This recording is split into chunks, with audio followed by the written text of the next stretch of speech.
بسم اللہ الرحمن الرحیم۔ السلام علیکم ورحمۃ اللہ وبرکاتہ۔ صاحب، روایت ہے کہ حضرت نوح علیہ السلام اپنی قوم کی نافرمانی سے بہت عاجز تھے۔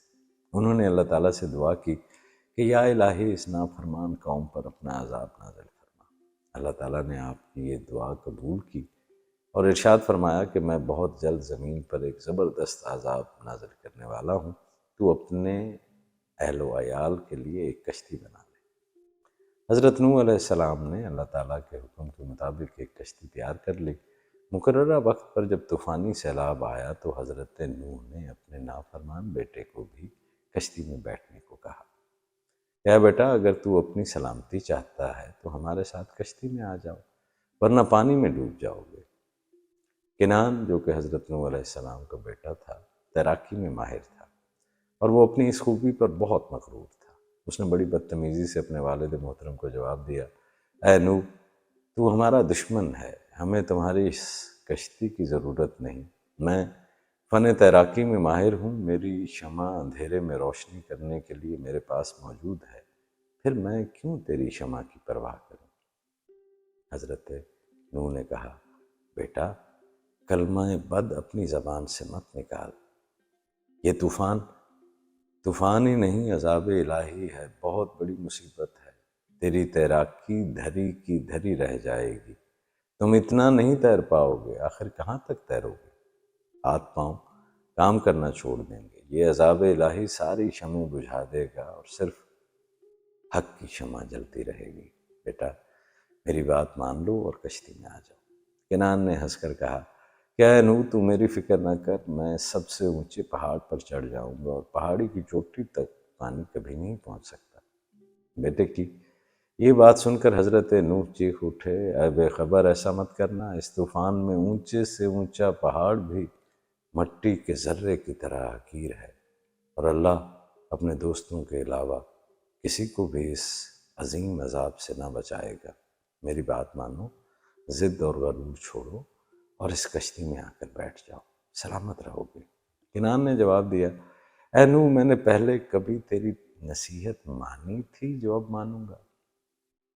تو مجھ سے اس بات کی امید کیوں کرتا ہے کہ میں تجھے سچا مانوں گا؟ یاد رکھ میں دونوں جہانوں میں تجھ سے الگ ہوں۔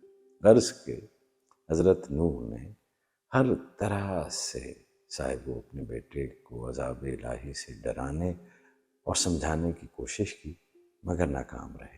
اس بدبخت نے بحث و تکرار جاری رکھی، یہاں تک کہ ایک سر فلک اور تیز و تند موج آئی اور کنعان کا سارا غرور اس میں بہہ گیا۔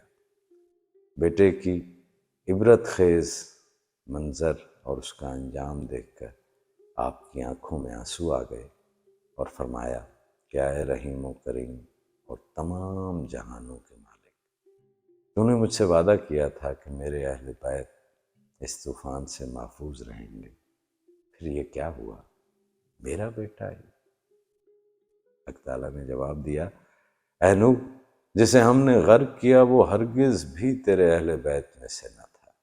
دیکھو جب تمہارے دانت میں کیڑا لگ جائے تب تو اس دانت کو اکھاڑ دے، بے شک وہ تیرے وجود کا حصہ ہے، لیکن جب وہ تکلیف دیتا ہے تو اس سے بیزار ہو جاتا ہے اور خود سوچتا ہے کہ اس کا نکال ڈالنا ہی بہتر ہے، ورنہ باقی دانت بھی بیکار ہو جائیں گے۔ یہ سننا تھا کہ حضرت نوح اللہ کی بارگاہ میں سجدہ ریز ہو گئے اور کہنے لگے، اے میرے پروردگار میں پناہ مانگتا ہوں اور تیری ذات کے علاوہ ہر غیر سے بیزار ہوں، بس تو مجھے معاف فرما دے۔ اللہ تعالیٰ نے ارشاد فرمایا، اے نوح جو اس طوفان میں غرق ہوا ہے وہ سب نافرمان تھے، مگر تو چاہے تو میں ان سب کو ایک ہی لمحہ میں دوبارہ بیدار کر دوں، لیکن ایک کنعان کے لیے میں تجھے آزردہ نہ کروں گا۔ لیکن پھر کہتا ہوں وہ تیری اہل میں سے نہ تھا، وہ تیری آل میں سے نہ تھا۔ یہ ارشاد سنتے ہی حضرت نوح نے عرض کیا، اے میرے پروردگار میں ایسا نہیں چاہتا، میں تو تیرے ہر کام میں راضی ہوں، اگر تجھے منظور ہو تو مجھے بھی اس عذاب میں غرق کر دے، میں راضی برضا ہوں، اگر تو مجھے ہلاک کر دے گا تو وہ موت بھی میرے لیے زندگی ہی کی طرح ہوگی۔ میں تیری ذات کے علاوہ کسی اور پر نظر نہ رکھوں گا۔ صاحبو، جو اللہ تعالیٰ کے علاوہ کسی اور پر نظر رکھتا ہے وہ ذلیل و خوار ہو کر کفر میں مبتلا ہو جاتا ہے۔